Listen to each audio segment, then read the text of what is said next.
Hello, everyone, and welcome again to another Teacher Joseph podcast.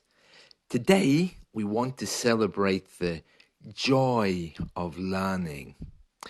Isn't it nice just to have a day where we can celebrate our achievements, or maybe even look introspectively at what we've achieved? Some people think, well, I haven't really achieved anything with my English, so I shouldn't be happy. But if that's the case, that discovery is a wonderful gift because it means that you've learned something which can push you forward again. Let's look at some wonderful benefits of language learning, first of all. We get to meet new people in another culture. We get to experience a different mindset and to see a different point of view. We get to have study partners, and we also get to have holidays to a place that we feel some kind of affiliation with, for whatever reason. The benefits are many. Now, what about your things to celebrate today?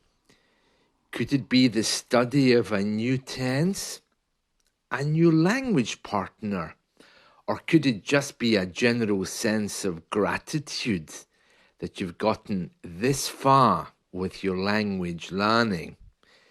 Being able to listen to a podcast, to a voice which you recognize and you can understand. These are some wonderful things to celebrate today in your language learning journey. But what about those people who are saying, I don't have much to celebrate. I haven't been able to study for a while. I haven't been able to shadow for a long time. I haven't been able to write anything for ages. How do those people celebrate? Well, we've all come a certain distance. And it is true that maybe some people are further on the road than other people. But it doesn't matter. It really doesn't. Because in my journey with Persian, the greatest gift that it gave me was to realize that I had to change my learning strategy. That it wasn't going to be like learning Spanish because the alphabet's different. The idea of simply recognizing words because they look the same as English words, that wasn't going to happen. So that awareness was one of the greatest gifts that language learning taught me. And I celebrated that. And I think it has to be celebrated, to be honest, because these are milestones. These are markers of our growth. What about a failed exam? How do we celebrate that? Well, we celebrate that by realizing that we have a second chance. We have another opportunity. There's an English proverb that says, when one window closes, a door finally opens. It's not quite said like that. Usually we just say, well, when a window closes, a door opens. In English, we have another saying that something is a blessing in disguise.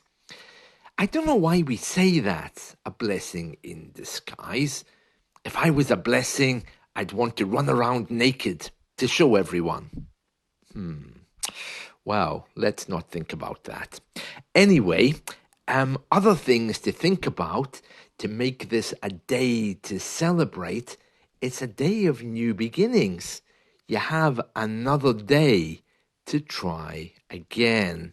And that also is another wonderful thing to celebrate. I love making gratitude lists, things that I'm grateful for in my life.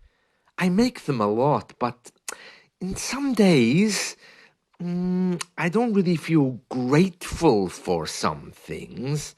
I kind of just tolerate them. So my gratitude list becomes a toleration list, the people that I have to tolerate every day, rather than the people I'm thankful for every day. But with practice, you can actually recognize things that you're grateful for. It takes a little bit of work to do that, especially the first time you try it. But just to write down the names or things that you're grateful for in your life is a wonderful practice. So, about language learning, what are you grateful for today? Friends in other countries? The grammar book on your desk that you don't use? Maybe the computer program? Maybe even italki. Whatever it is, make a note of it and celebrate it. Just have a wonderful day celebrating who you are and the language that you're learning. That's it from me. Enjoy your day and remember, today's the day to celebrate. See you. Bye.